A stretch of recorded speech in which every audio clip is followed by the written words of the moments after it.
Welcome back to Small Town Static Podcast, the podcast where the strangest and darkest and most unforgettable moments in history come to life.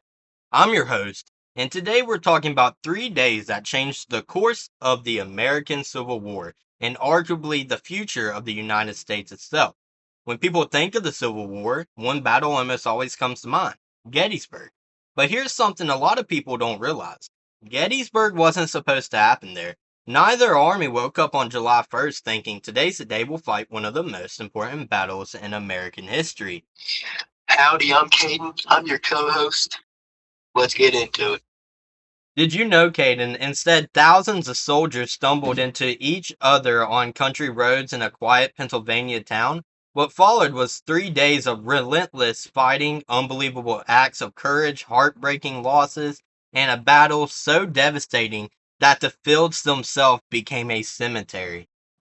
Yes, I did know that actually. I'm pretty educated about the Civil War. By the end, more than 50,000 men would be dead, wounded, or missing. So grab your favorite drink, settle in, and let's travel back to the summer of 1863. This is the story of Gettysburg. By the summer of 1863, America had been tearing itself apart for more than 2 years. Brother was fighting brother. Entire towns had watched their young men march off to war, never to return. The Union, led by President Abraham Lincoln, was determined to preserve the country. The Confederacy, under President Jefferson Davis, was fighting for its independence. One man had become almost legendary by this point: General Robert E. Lee. All right, Caden. So, with everything I've been saying, do you kind of remember learning about this? I love the Civil War. I learned about it outside of school. You did? Oh yeah, I have 2 books sitting on my dresser right now about the Civil War. What do you think about Robert E. Lee? I think he was an elite general. I think it's crazy. Yeah, I think it's crazy because Lee had won battle after battle against larger Union armies, and his soldiers trusted him completely and believed people across the South believed he was nearly unbeatable. Yes. Mm-hmm. What type of books do you read about the Gettysburg? I don't have any about Gettysburg in general. It's just like the Civil War all together. Yeah. And I have Confederate currency too. That's pretty cool. So where I left off about where did I leave off? About how he was legendary by this point, General Robert E. Lee. Yes. Fresh off a major victory at Chancellorsville, Lee decided it was time to take the war north. His plan was bold. Instead of waiting for the Union armies to invade Virginia again, he carried the war into Pennsylvania. If he could win a decisive battle on northern soil, maybe the North would lose the will to keep fighting. Yeah. Maybe foreign nations like Britain or France would recognize the Confederacy. Maybe the war would end. It was a gamble with enormous stakes. You know? Yeah, see, my thoughts on Gettysburg, if the Union would have lost, I feel like the South would have potentially won the entire war. Yeah, I'm kind of with you right there too. I'm kind of with you on that statement. But my thing is, why Gettysburg? It's the funny part. Gettysburg wasn't chosen because of its military importance, or it wasn't a fortress. It wasn't a capital city. It wasn't even a major industrial center. It just happened to sit where several roads met. Think of it like the highway intersection of southern Pennsylvania. As Confederate troops searched the countryside for supplies, especially shoes, because they were on their feet for hundreds of hours and their shoes were getting rugged and worn out where there was holes and everything, so they really needed shoes. They began moving toward Gettysburg at almost the exact same time the Union troops were doing the same thing. So it was basically like the wrong place at the wrong time, you know? Yeah. Because Gettysburg, there wasn't nothing special about why they met at Gettysburg. They just ran into each other. Like, neither side expected a full-scale battle, you know? Yeah, I bet they, like, when they first saw each other, they thought she was going to be,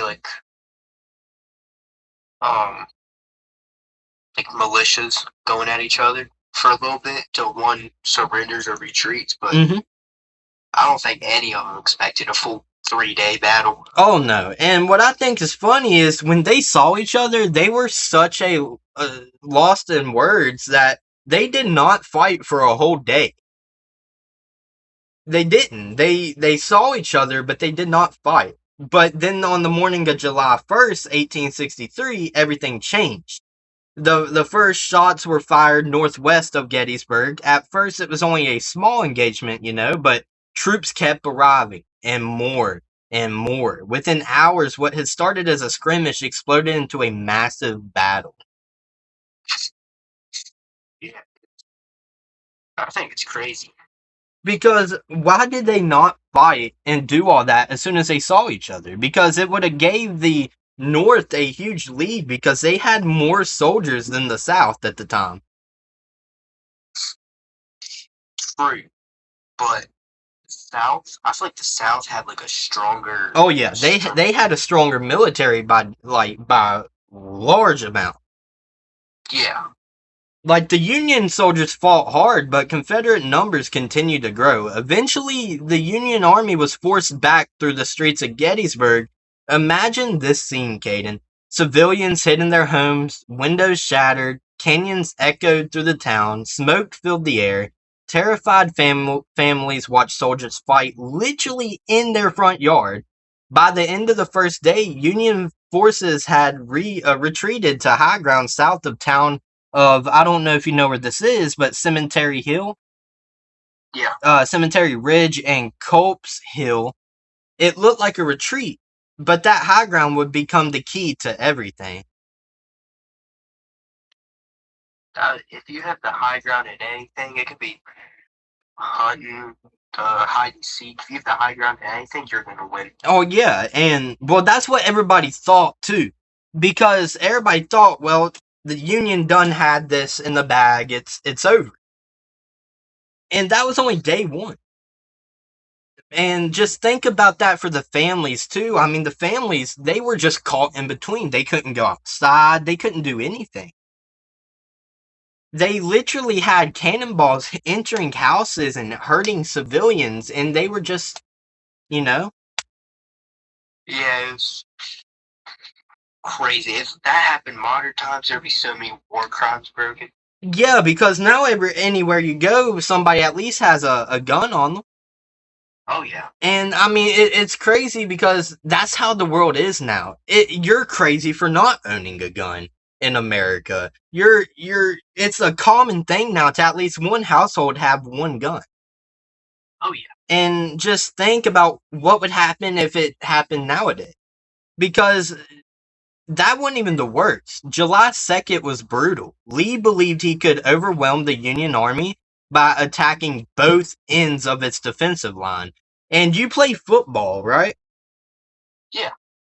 How bad would that be for your team if the opposite team was attacking both of y'all's defensive line? Like, It wouldn't be you good. talking about if my team's on defense or offense? If your team is on defense, right, and the offense were blocking your defensive line to where their team could go, and if they were getting both sides, that wouldn't be good. No. That would leave the offense team to potentially get a touchdown. Oh yeah, they'd score in 2 seconds. So that's why Lee believed he could overwhelm the Union. The fighting spread across miles of the countryside. One of the most famous battles happened at Rocky Hill, called Little Round Top. If Confederate soldiers captured it, they could attack the Union Army from any side. Yeah. That was their potential breaking moment. That was their well, if we get up here, we actually have a chance to turn this war around and be on our side. Yeah. If the Confederate soldiers captured it, they could do anything. The Union desperately needed someone to hold that hill. Enter Colonial Joshua Lawrence, and he is the 20th, God, if I remember this, he was the 20th leader of the Union. So they had over 20 leaders come out for this fight, and only 10 or 5 of them came up to Gettysburg. You know?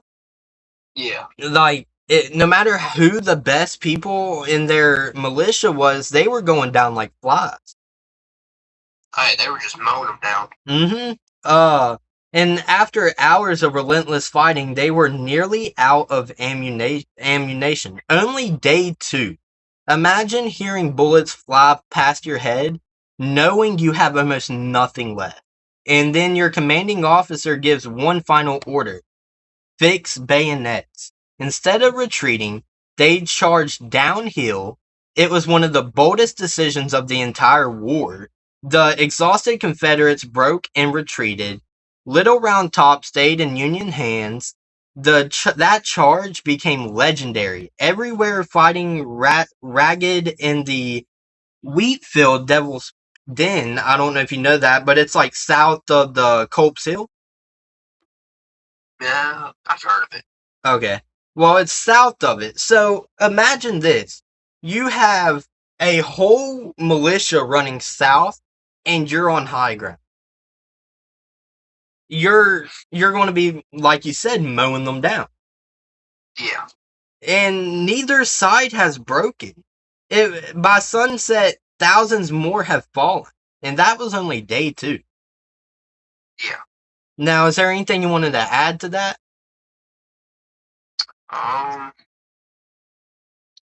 Not really on Gettysburg, but like why the South or in general. Why the South lost the war? Yeah. Do you want to go theory for theory, my theory than yours? Yeah, go for it. Okay, my theory was they were too eager. They were too arrogant, and they really thought ahead of themselves, but they only had so little. Because the Confederacy, the way they got people to join the militia was they promised them bread and meat. Well, there was hundreds of thousands of Confederacy people, soldiers. There wasn't no way they could support that much food.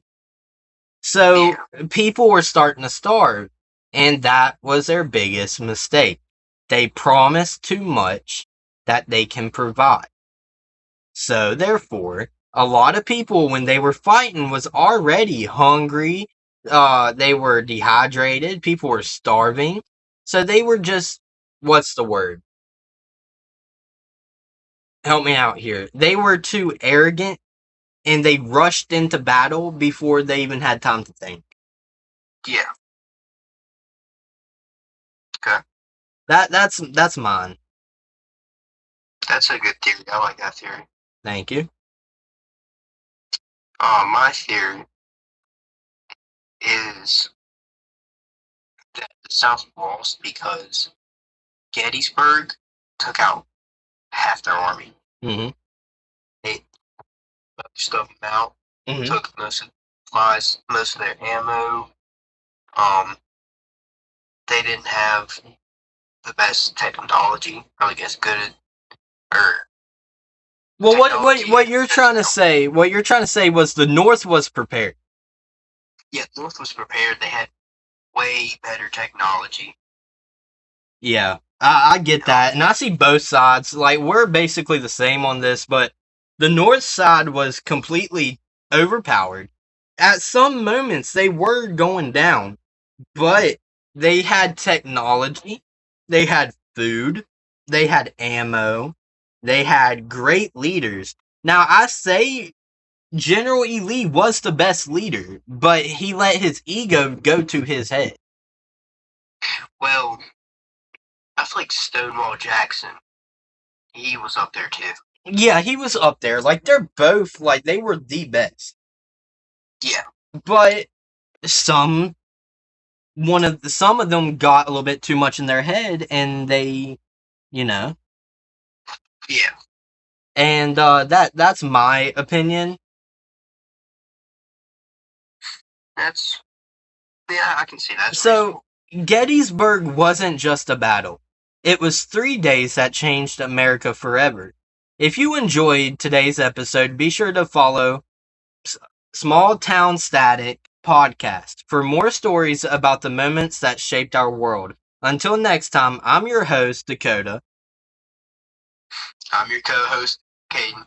Reminding you that history isn't just something we read about, it's a story of how we got here.